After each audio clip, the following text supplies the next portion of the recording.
लेकिन एमवीए में मचे घमासान को लेकर एक बड़ा अपडेट है। कांग्रेस और शिवसेना उद्धव गुट के बीच में जुबानी जंग और तेज हो गई है। शरद पवार अब नाराज हो गए हैं, यह बड़ी खबर है। शरद पवार नाराज हो गए, लेकिन फ्रेंडली मैच है। शहजाद पूनावाला वो फ्रेंडली मैच या फ्रेंडली फाइट नहीं, फ्रेंडशिप विद बेनिफिट्स के बारे में बता रहे थे। और ये फ्रेंडशिप विद बेनिफिट क्या होता है अमीश जी? ये ऐसा रिश्ता होता है कि पंजाब में तो लड़ाई लड़नी है कस के और दिल्ली में दोस्ती करनी है, बंगाल में लड़ाई लड़नी है कस के, दिल्ली में दोस्ती करनी है, केरला में लड़ाई लड़नी है कस के, दिल्ली में दोस्ती करनी है। ये फ्रेंडशिप विद बेनिफिट होता है। अच्छा देखिए, आपको एंकर की भूमिका समझा रहे थे वो, परंतु मुझे बता दो कि शिवसेना की भूमिका क्या है, ये सुनिए। वो व्यक्ति निश्चित तौर पर एकदम बुढ़ा हो गया, उसको मेमोरी लॉस हो गया है। जिस तरीके से मुंबई की 6 में से 5 सीटें शिवसेना के हवाले कर दी गई, वो निश्चित तौर पर कांग्रेस पार्टी को मुंबई में पूरी तरह से ये संजय निरुपम कह रहे हैं कि ये तो हमें समाप्त करने का षड्यंत्र है। तो संजय निरुपम और कांग्रेस की भूमिका क्या है? अच्छा देखिए, मजेदार बात क्या है, मैं पुरानी जगह तो जाना नहीं चाहता, आज की बात बता रहा हूं। महाराष्ट्र में वीवीए बाहर हो गई, संजय निरुपम नाराज है, शरद पवार नाराज है। यूपी में रामपुर और मुरादाबाद में झगड़ा चल रहा है। कर्नाटका में इन्हीं के विधायक, इन्हीं के नेता जो है वो कांग्रेस के अधिकृत कैंडिडेट के खिलाफ हो गए। बिहार में पूर्णिया में बोलते हैं मैं दुनिया छोड़ दूंगा, पूर्णिया नहीं छोड़ूंगा, पप्पू यादव कह रहे हैं, और कन्हैया कुमार को टिकट देने को तैयार नहीं आरजेडी। पंजाब में सिटिंग एमपी आम आदमी पार्टी का एकमात्र, वो हमारी तरफ आ गया। सिटिंग एमपी कल कांग्रेस पार्टी का हमारी तरफ आ गया। ये वो कहते हैं कि पंजाब में हमारी कोई स्थिति नहीं है। उसके अलावा हिमाचल में देखिए, एक तरफ तो उनके सिटिंग एमपी हमारे पास आ रहे हैं और इनके सिटिंग एमपी जो है मंडी से चुनाव नहीं लड़ना चाह रही प्रतिभा सिंह। तो इसीलिए मैं कह रहा हूं कि मिशन और विशन वाला गठबंधन जब होता है, जो देश को आगे बढ़ाने की बात करता है, तो एक कंफ्यूजन वाला जो अलायंस होता है, उसकी निश्चित प्रकार से इसी प्रकार से जो इमारत है वो गिरती जाती है। ये friendship. 30 second sharp rebuttal to Shehzad Poonawalla. नहीं देखो, मैं बता रहा हूं, मेरा जरा बीजेपी वालों ने नेटवर्क होल्ड कर दिया था, तो मैं मेरी बात नहीं रख पाया। जहां ज्यादा उम्मीदवार हो जाते, अरे भाई मुझे मेरा आवाज जाने नहीं देते पब्लिक में। आपको लगता है ये काम रह गए अब इनके बोलने दीजिए। अरे भाई, ये शहजाद तो मेरा पुराना दोस्त है, मैं जानता हूँ। शहजाद से मैं उलझना नहीं चाहता, लेकिन मैं बताता हूं कि एक सीट पर अगर 2 पार्टियों के नेता, कद्दावर नेता सीट मांगने लगते हैं और पार्टी के हाईकमांड से भी झगड़ा हो जाता है, तो ऐसे वक्त चलता है। अभी संजय निरुपम को कांग्रेस उनकी तकलीफ दूर कर दे। जहां तक सांगली की सीट है, सांगली के सीट पर उद्धव जी और राहुल जी मिलकर सॉर्ट आउट कर लेंगे। और शहजाद, तुम्हारा महाराष्ट्र में सुपड़ा साफ होने को जा रहा है। हाँ, अब बिहार भी उसमें आ गया है बंगाल के बाद। आपको मैं बता रहा हूं, आपके साउथ के नॉर्थर्न बेल्ट के 280 में से 116 सीट खतरे में आ गई है, और तुम्हें ये खतरे की घंटी है। और शहजाद, तुम है ना, हमारी चिंता मत करो। तुम्हारे कितने लोगों ने टिकट देने के बाद टिकट लौटा दी। आपके दोनों भी जो कद्दावर चाणक्य है, उनके गुजरात से 2 लोगों को आत्म साक्षात्कार होता है और वो संन्यास ले लेते हैं। ठीक है, जवाब ले लेते हैं। देखिए किशोर जी, सबसे पहले आपको साइलेंस करने के लिए मुझे कुछ करने की जरूरत नहीं है। आपके अलायंस पार्टनर ही कर रहे हैं। आज देख लीजिए क्या बोला है संजय निरुपम ने। आपको केवल कहा है कि आप खिचड़ी चोर है और आप कांग्रेस को समाप्त कर रहे हैं, ये कह रहे हैं। उसके ऊपर आपका ऑफिशियल स्टैंड क्या है बता दीजिए। दूसरी बात, आपने कहा कि 280 नॉर्थ इंडिया की सीट पे, मैं आपको एक एक करके गिनाता हूं। बंगाल में अलायंस नहीं हुआ, जम्मू कश्मीर में अलायंस नहीं हुआ, बिहार में अलायंस नहीं हो रहा है, नीतीश जी निकल गए वहां से, यूपी में आरएलडी निकल गई, रामपुर आजमगढ़ में जो हो रहा है कि अब बता दीजिए, और पंजाब में अलायंस नहीं हुआ। तो आप कौन सी सीटें गिनवा रहे हैं? और इतना कॉन्फिडेंस है तो बता दीजिए, अमेठी रायबरेली से कौन लड़ रहा है?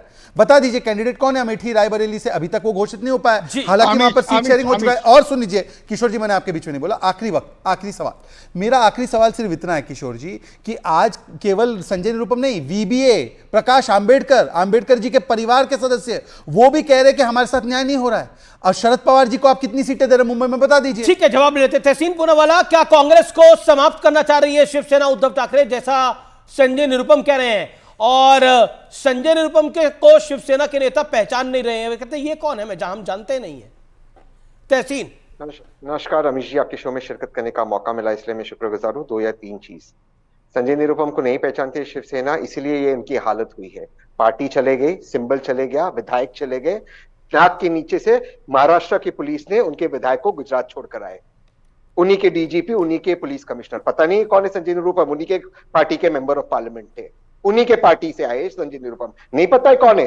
यही हालत होता है जब आपको नहीं पता, फेसबुक पे रिजाइन करते हो। और मैं कह रहा हूं, महाराष्ट्र की पावन धरती जो मेरी जन्मभूमि है, जो मेरी कर्म भूमि है, वो अफजल खान को कभी भी पसंद नहीं करेगी। अफजल खान ने भी मेरे शिवाजी महाराज को पीछे से उनके पीठ में खंजर भोंकने की कोशिश की थी, कभी भी उसको स्वीकार नहीं करेगी, कभी भी नहीं करेगी। ये क्या हो रहा है? किस तरह से जब अलायंस की बात होगी आप खुद का आप सीट डिक्लेयर कर देते, आपके पास ना पार्टी है, ना सिंबल है, ना नाम है। सबसे बड़ी पार्टी विपक्ष में कांग्रेस है महाराष्ट्र के अंदर। जब देखो संजय राउत कांग्रेस के बड़े नेता महाराष्ट्र के नेताओं का अपमान कर देता है। जब देखो, देखिए मैं किसी के बीच में बोला नहीं, अगर मेरे बीच में बोलोगे आपको अच्छा नहीं लगेगा किशोर जी। किशोर जी वो आपके बीच में नहीं बोले, आप लगातार बोले, उनको 40 सेकंड दीजिए ना। आपने इतना कुछ बोला कि संजय निरुपम साइडलाइंड है, कांग्रेस में उनको कोई पूछ नहीं रहा है, लोकल लीडरशिप की कोई वैल्यू नहीं है, सिर्फ राहुल गांधी से बात करेंगे। और खड़गे से क्यों नहीं बात करेंगे उद्धव ठाकरे? मल्लिकार्जुन खड़गे से, राष्ट्रीय अध्यक्ष मल्लिकार्जुन खड़गे। जवाब तहसीन जवाब। इसके पहले अमित जी, मैं कभी भी पर्सनल नहीं होता हूं। संजय राउत ने क्या कहा कि हम कांग्रेस के महाराष्ट्र के नेतृत्व से बात नहीं करेंगे, डायरेक्ट हाईकमान से बात करेंगे। अरे तीन उस वक्त पूर्व मुख्यमंत्री बैठे महाराष्ट्र के हाईकमान में, अभी अशोक जी चले गए, अब भाजपा में गए, तीन पूर्व मुख्यमंत्री बैठे। कौन है संजय राउत? सोसाइटी के इलेक्शन जीत सकते हैं संजय राउत? महाराष्ट्र की सरकार जो घिरी, मैं आपको बता रहा हूं, कंगना को गाली देना, ये करना, वो करना, आए दिन कोई टिप्पणी करना। अरे अलायंस की बात चली, क्या आपने डिक्लेयर कर दिया 4?